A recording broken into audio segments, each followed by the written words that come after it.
Hey, Shalom, Shalom. I want to start off by giving all praises to Yahweh, Bahashim, Yahushai, Baharakal Kadash, Yahweh Bashim Yahushai, Bahashim Rakal Kadash. Double honor to our apostles who are elders who rule well. Also, blessed salutations to you brothers out there teaching and enduring true sincerity.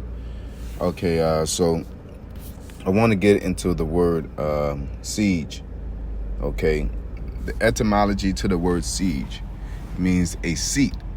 The vacant seat at Arthur's round table, according to prophecy, to be occupied safely only by the night, destined in the Holy Grail.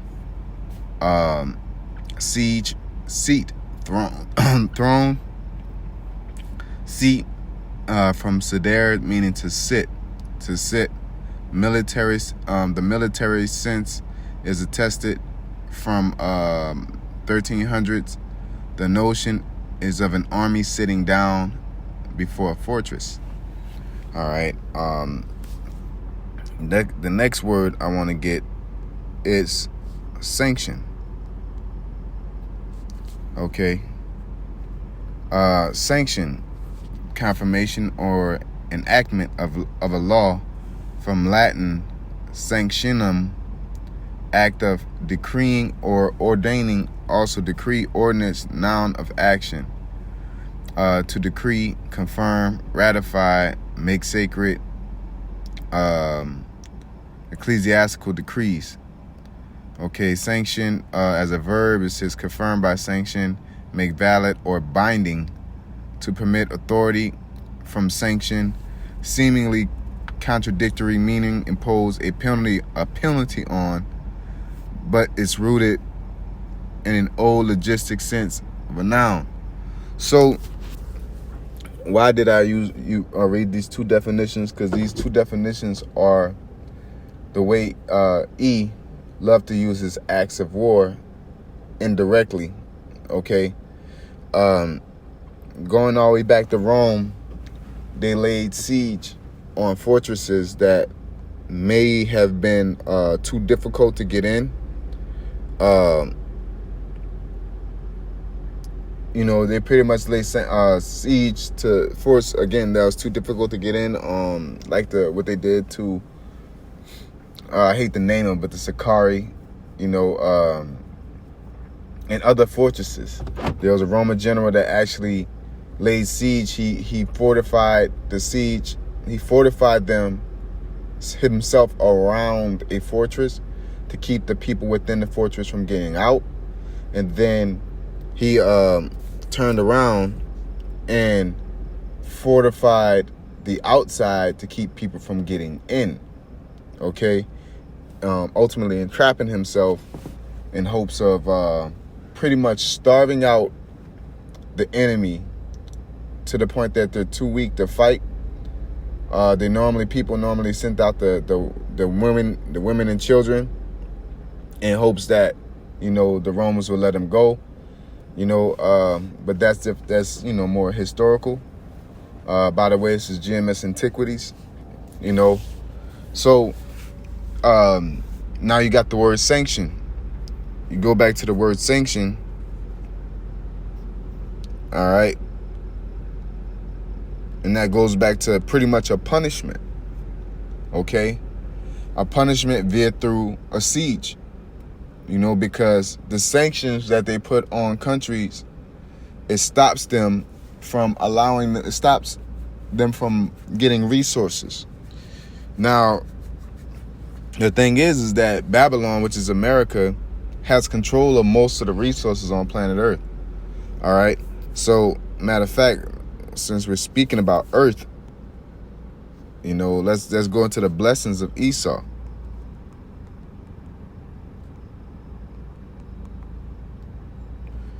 All right, so you go to Genesis to 28, 27 and 39. It says, and Isaac his father answered and said unto him, Behold, thy dwelling shall be the fatness of the earth, and of the dew of heaven from above. Right? So Esau pretty much is going to be everywhere, anywhere and everywhere, controlling resources. Okay? They came to Americas. They found out there were gold here. They came to Americas, and look what they did here. Puerto Rico is known for the Puerto Riches. They went there, took over there. They found out, if they find out oil is anywhere, they find out any type of resource that is available, they go there and overtake it. All right? And just because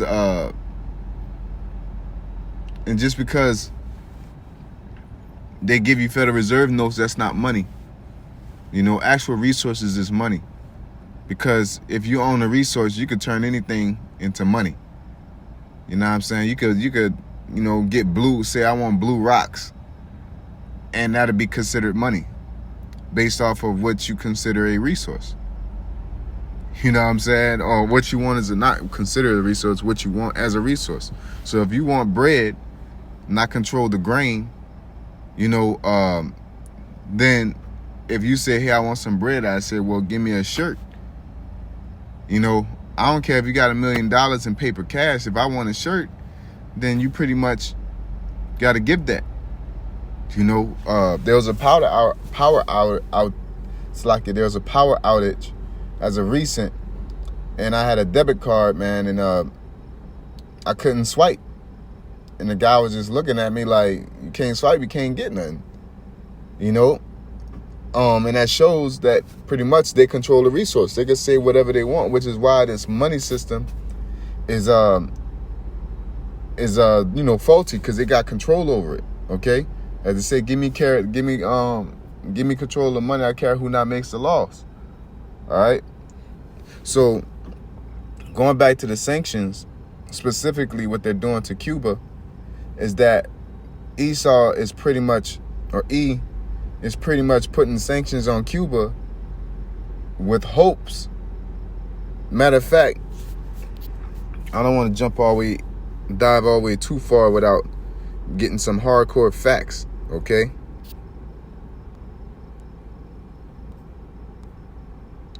So, let's name the countries sanctioned by the West. The U.S. and EU place sanctions on dozens of countries and entities for reasons ranging from sponsoring terrorism to undermining democratic institutions, such as Iran, because they enrich in uranium, Cuba with Castro and communism, or whatever reason.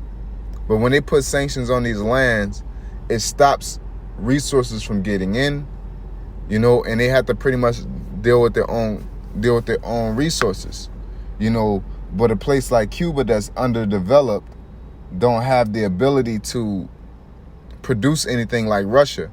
Russia has enough resources and a standing army and scientists to continue to develop on their own. All right, which is why a sanction or a siege wouldn't really work on Russia. They could circle them, they could stop them from getting resources, but Russia, like Putin said when they first put sanctions on, they said, oh man, I ain't gonna be able to listen to Tupac. Pretty much scoffing and mocking, saying that, I got everything I need, and y'all cutting me off is just stopping me from getting stuff that y'all have. But a place like Cuba, they that's why they're riding around and cars from, the 1900s, not 1900s, but like the 1950s, 1980s, whenever they started the sanctions on them. All right. But the EU pretty much got sanctions, EU and the United States, I'll just say the United States also, they have sanctions on Afghanistan, Bulgaria, Bosnia, Burundi, I don't know who this is abbreviated, CAR, China, Cuba, Dominican Republic, Congo, Egypt, Eritrea, Republic of Guinea-Bissau, Iran, Iraq, North Korea, Lebanon, Libya, Moldova, Myanmar, Russia, Somalia, South Sudan, Syria, Tunisia, Ukraine, Yemen, Zimbabwe, Venezuela. All right, because that image of the beast, which is pretty much the EU, or the beast in itself is pretty much the EU. You know what I'm saying? That shows how they're synonymous with being a part of Babylon. All right. Like if you go to China, the U.S. Okay, the U.S. put sanctions on China. It says sanction 24 Chinese companies and impose visa restrictions on dozens of Chinese individuals over 5 China sea issues, because they're over there battling because of the China Sea. Okay, you can go to it says U.S. decided to add 5 Russian research institutes to its sanction list. Russia Sputnik reported. You know, so they're pretty much, you know, they got Germany. Sometimes they sanction individual people, or sanction other things. You know what I'm saying?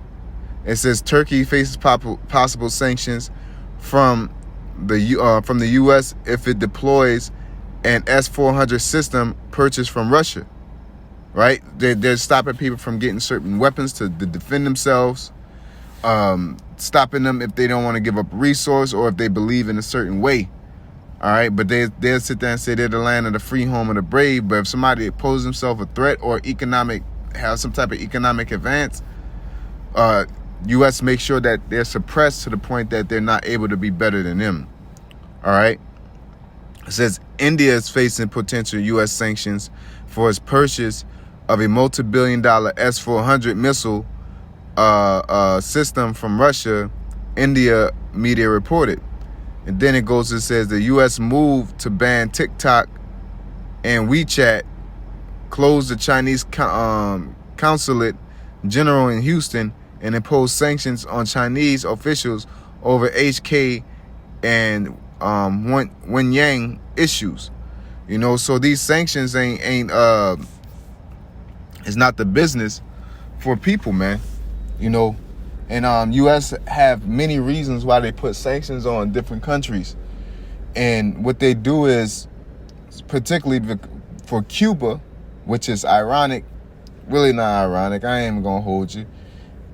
They pretty much put sanctions on Cuba, stop them people from getting certain resources such as food and money, you know, and they pretty much hope that the people would riot, you know, and ask for food. That's what happens. If you don't got food, people start fighting for food, you know, and therefore, when they fight for food, Esau pretty much should get in there and say, oh, Cuba don't know how to run their country. We need to go in there and they need democracy. You know, that's just like going to war with somebody, beating them, and then saying, y'all under our rule. So sanctions are pretty much an indirect act of war. So Esau is pretty much throwing rocks and hiding his hands. Okay?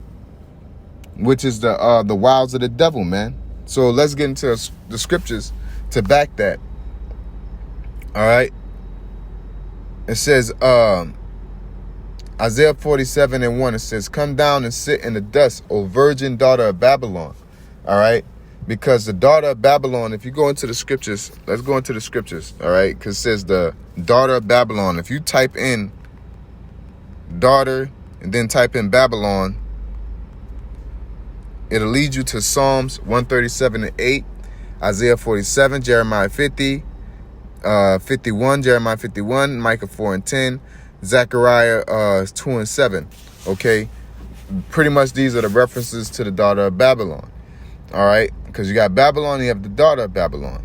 All right, which people like to make the reference that, oh, the Bible's this ancient book and this is in the old times that is not useful anymore, pretty much implying that, and the Bible's totally useful. Okay, it says, O daughter of Babylon, Salakia, Psalms 137, the point is in 8.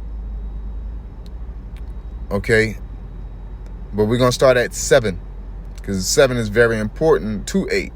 It says, remember, O Lord, the children of Edom in the day of Jerusalem, who said, race it, even to the foundation thereof. O daughter of Babylon, who ought to be destroyed, happy shall he be that rewardeth thee as thou hast served us. So that's proven that what? Edom is the daughter of Babylon. Okay, this is the only nation that was referenced to being the daughter of Babylon. All right, and that whore that sitteth on the dragon is Babylon.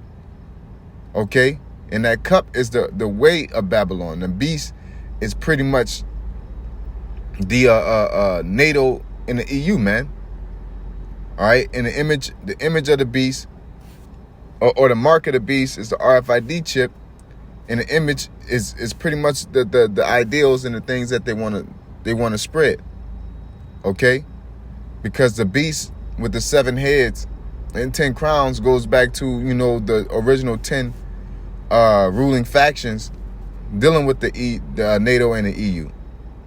All right, so this pretty much proves that who E is the daughter of Babylon, aka the beast, aka the 7 heads and the 10 horns. All right, and these people are dictating and governing and putting sanctions on other countries that aren't down with them. And I've read those countries, and mainly, you know, Cuba's going through it, China's going through it, Russia's going through it. Anybody that doesn't agree with the U.S. and don't want to go with their policies is going through it. All right? If Iran want to get enrich uranium, if Russia want to have their own oil and the dollar circulating through their own dollar circulating through their oil system, because Esau's let me see here.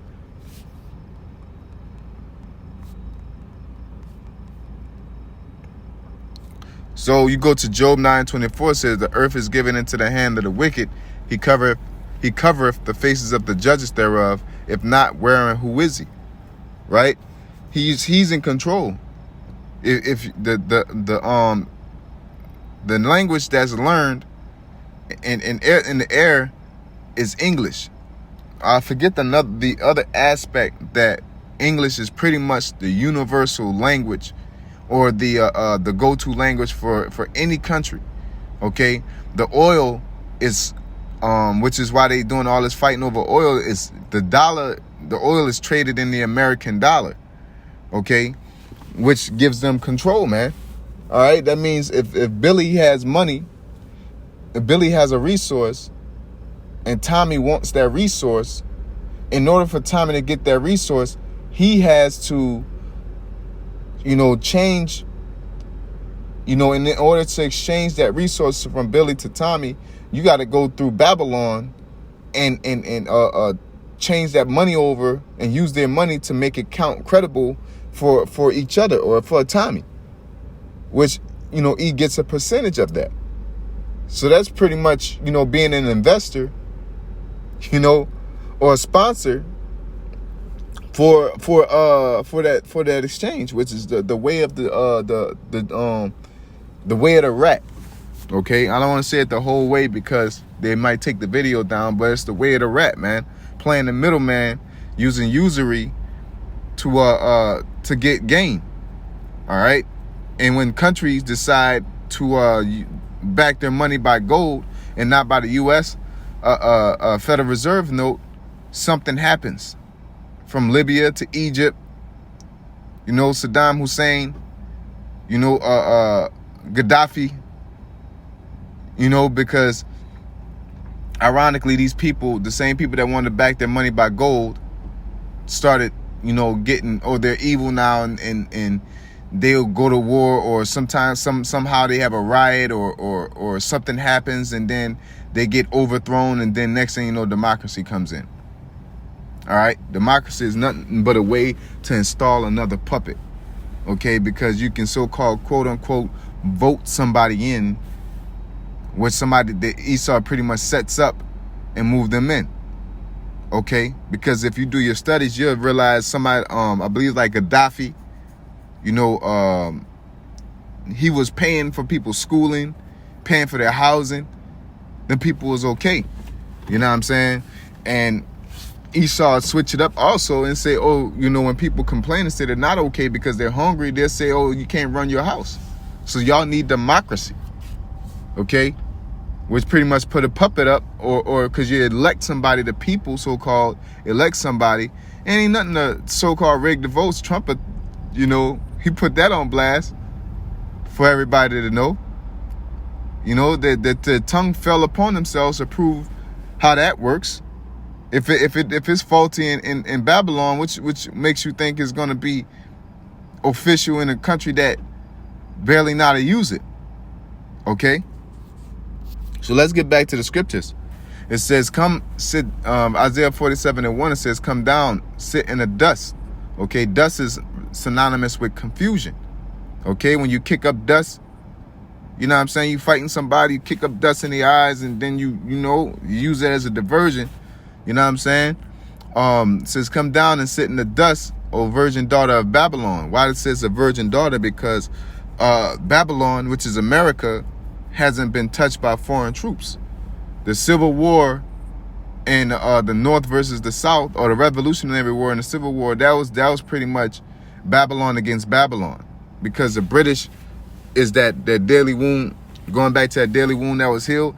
At the end of the day, the British is America, because the British established, America for the most part. Of course, it was the Dutch, the Spanish and the French, but Britain pretty much the ones that was the head honcho, you can say. Okay, it says, come down and sit in the dust, O virgin daughter of Babylon. Sit on the ground, there is no throne, O daughter of the Chaldeans, for thou shalt no more be called tender and delicate. You know what I'm saying? Pretty much that you never, they're right all the time. They're the peaceful ones. They're so-called the peaceful ones. They're, they're dainty. That's gonna go away.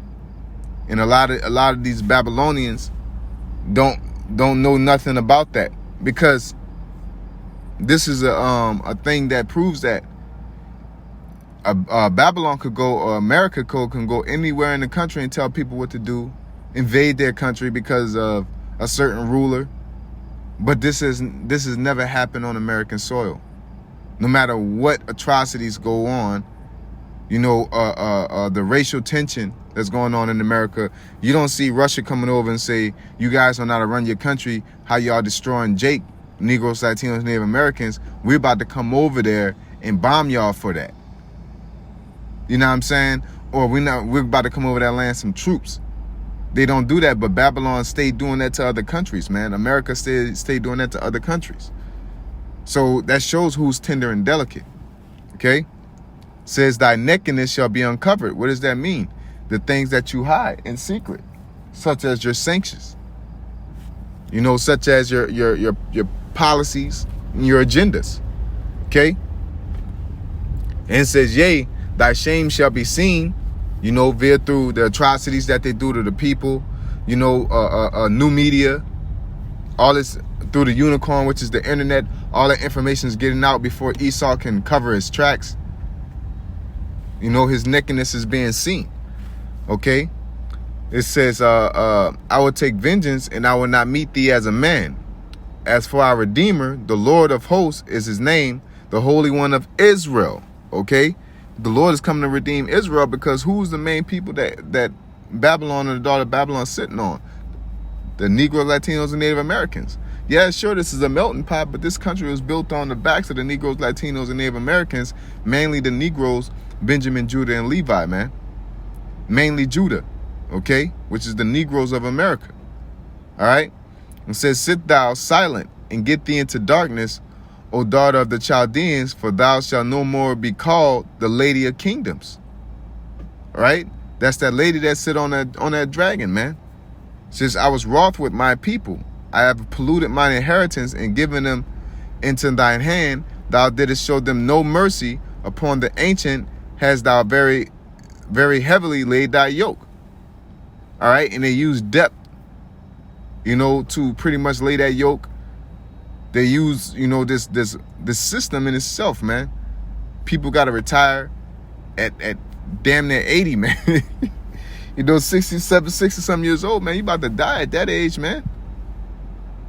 They want to try to free somebody up financially at an age that they're pretty much going to be out of here. then use something like, you know, this medical relief to get rid of a lot of these old baby boomers that have Social Security sitting there, and you just get all your residuals back. Okay?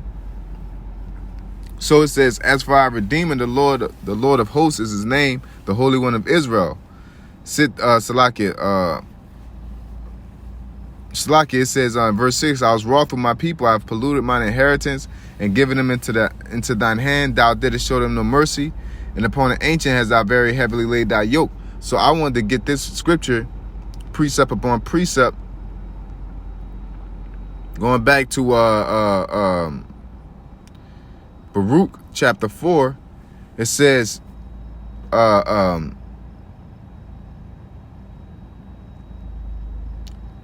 chapter 4 verse 6, Baruch chapter 4 verse 6, it says, you were sold to the nations, not for your destruction, but because you moved the Most High to wrath. Ye were delivered unto the enemies, for ye provoked him that made you by sacrificing unto devils and not unto the Most High.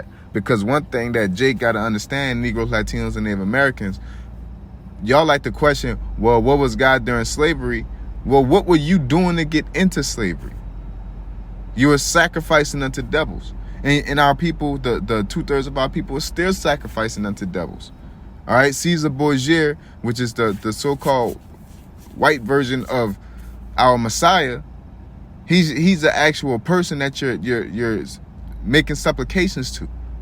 When I mean the actual person, he's not the Lord. He was an actual individual. That's like me posing as the Lord and saying, I am the Lord, and everybody bowing down to it, got an image up to it. You're not bowing down to the Lord. You're bowing down to me.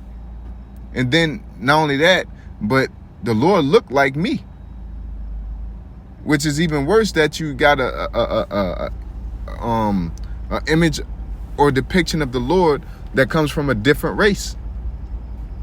All right, you don't open up a history book and see a black version, a man with an afro and a top hat or a fitty hat, and then you say that's Abraham Lincoln. You know, that's historically inaccurate.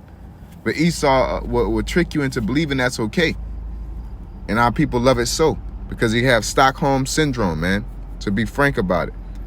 All right, so let's get back into Isaiah chapter 47. All right, so we're going to start at 7. It says, and thou saidest, I shall be a lady forever, so thou didst not lay these things to thy heart, neither didst remember the latter end of it, which is their destruction, pursuant to the book of Obadiah. Therefore, hear now this, thou that art given to pleasures. Because if you go to Revelations chapter 18, it says that Revelations 18:2, it says, and he cried mightily with a strong voice, saying, Babylon the great is fallen, and is become the habitations of devils, and the hold of every foul spirit, and the cage of every unclean and hateful bird. For all nations have drunken of the wine of the wrath of her fornication, which is democracy, pretty much their way of life. And the kings of the earth have committed fornication with her, and the merchants of the earth are waxed rich through the abundance of her delicacies. Because Babylon is a consumer nation. All right, people become rich off of Babylon because everybody wants a smartphone, cars, and the new this and the new that. Wherever it's made in China, made in Russia, made in wherever, America is a consumer nation. Okay, so that's why it says, thou art given to pleasures that dwell carelessly in Isaiah 47. And then they said, and this is the point, it says, that saith in thy heart, I am and none else beside me. I shall not sit as a widow, neither shall I know the loss of children. Okay, and they're pretty much saying that nothing's going to happen to them. But the Lord said, but these two things shall come to thee in a moment. One day, the loss of children and widowhood, they shall come upon thee in their perfection, for the multitude of thy sorceries and for the great abundance of thine enchantments. For thou hast trusted in thy wickedness, like these sanctions. Thou hast said, none seeth me. Thy wisdom and thy knowledge it hath perverted thee, and thou hast said in thy heart, I am and none else beside me, because they think they're better than every other country. Therefore shall evil come upon thee, thou shalt not know whence it riseth, and mischief shall fall upon thee, thou shalt not be able to put it off, and desolation shall come upon thee suddenly, which thou shalt not know. All right, stand now in with thine enchantments and with the multitude of thy sorceries, all these sanctions and laws and media. Oh, this country's bad, that country's bad. You know, the Lord is lifting up the skirt to where that stuff is not going to work anymore, even on the citizens in all these other neighboring countries. If so be thou shalt be able to profit, if so it be thou mayest prevail. And the Lord's being sarcastic because it's not, their sorceries is not going to work, man. Right? I remember there was a situation where something happened to the side of a ship or something, and America tried to say, oh, this country did it, and try to tell another country to go do something about it, or tell us to go and do something about it. In a country that was like, I think it was fingerprints on the side of a ship or something like that. And they try to blame it on another country, and the country was like, bro, how you going to get something off a fingerprint? How did you do that in the first place? We're not making no move based off of what you say and your propaganda. Because one thing, yeah, Esau technically can just hop up and do something to another country that they want to do something to, but they need the people because this is the democratic country. Pretty much, it requires the citizens' approval, so-called. So they trick people. Same thing with this medical relief. They trick people into making everybody wanting to get it. Now you got people getting yoked up on top of roofs and people kicking in doors and injecting it. But I thought it was to help people. Why is it by force? You don't see nobody kicking down doors and dragging them to get chemotherapy or to cure diabetes.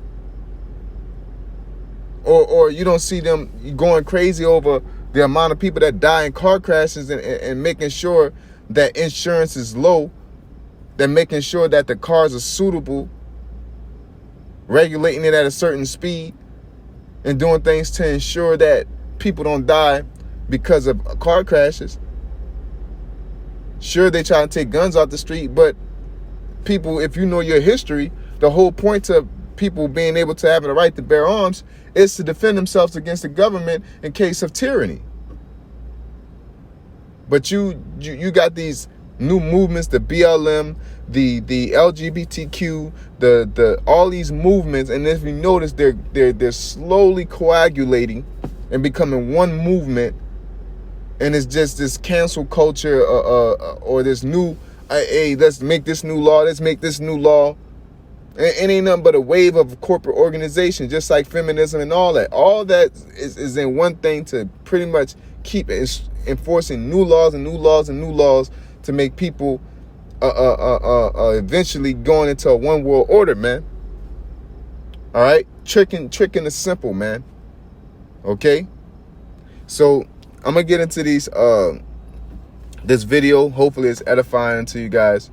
With that being said, I want to say call law to y'all by Shimi Ashai, by Rakakadash, y'all by Shimi Ashai, by Shimi Rakakadash, Rakakadash. Shalom.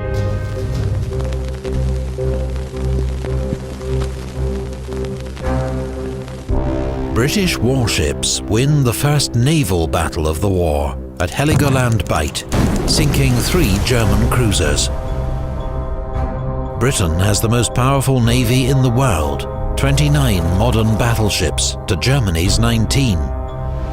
They now impose a naval blockade on Germany, preventing contraband goods, including food, from reaching it by sea.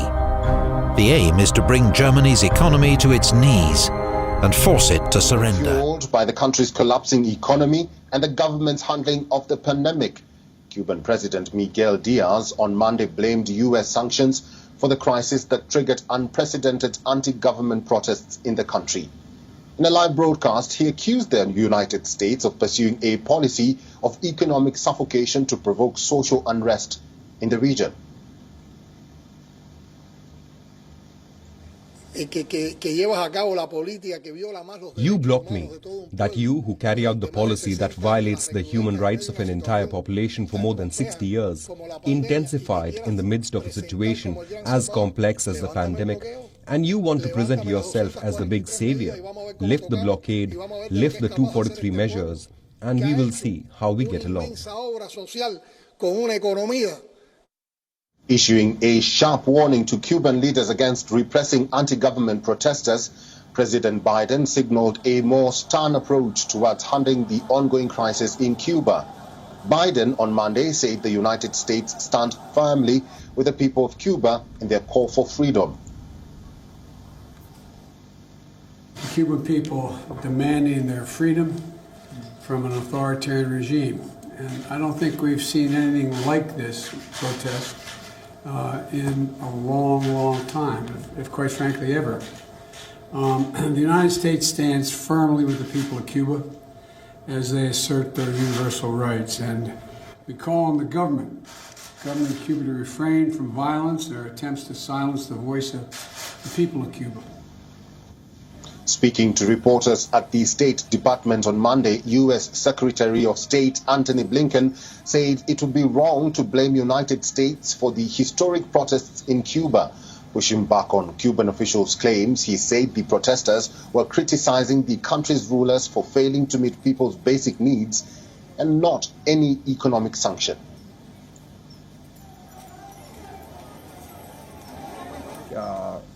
It would be a grievous mistake for the Cuban regime to interpret what is happening in dozens of towns and cities across the island as the result or product of anything the United States has done. It would be a grievous mistake because it would show that they simply are not hearing the voices and will of the Cuban people. Large contingents of Cuban police patrolled the capital of Havana on Monday, following rare protests around the island nation on the weekend. Thousands of demonstrators took to the streets of Cuba on Sunday to protest against the government's handling of the